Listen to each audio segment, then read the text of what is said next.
In this video, I'm going to show you how to remove the seat on a Suzuki 750 King Quad. This one happens to be a 2015, but if your King Quad looks like this, it should be the same or a pretty similar procedure. But before I roll into that, remember, if you like the video, give it a thumbs up. Don't forget to subscribe to the channel. We have a lot of great content coming out. And if you have a question, leave a comment and I'll reply back to you, or one of us subscribe as well. Let's get rolling on this.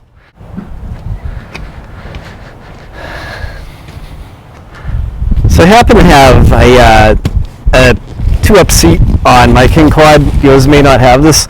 So it holds the seat in place. There are a couple of little clips under the seat that kind of stick straight out. I'll show you in a minute. And they help to secure the front of the seat in. And at the back of the seat, and over here, there's a little latch. So you need to take it in your hand, put a couple of fingers under the rear of the seat, pull up on the latch, and it'll release the seat for you.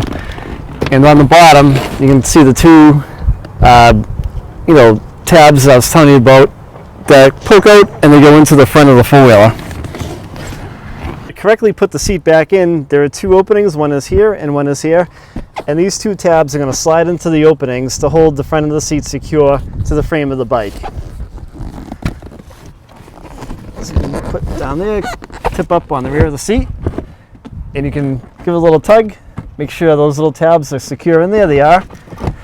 Then push down on the rear of the seat and it'll lock into place for you. So it's that easy. I just wanted to make a quick and simple video for you guys in case you're not familiar with this ATV or you just don't know how to take the seat off. Hope this helped you out. If you have any questions, leave a comment. I'll reply back to you, and like the video if you liked it. Take care.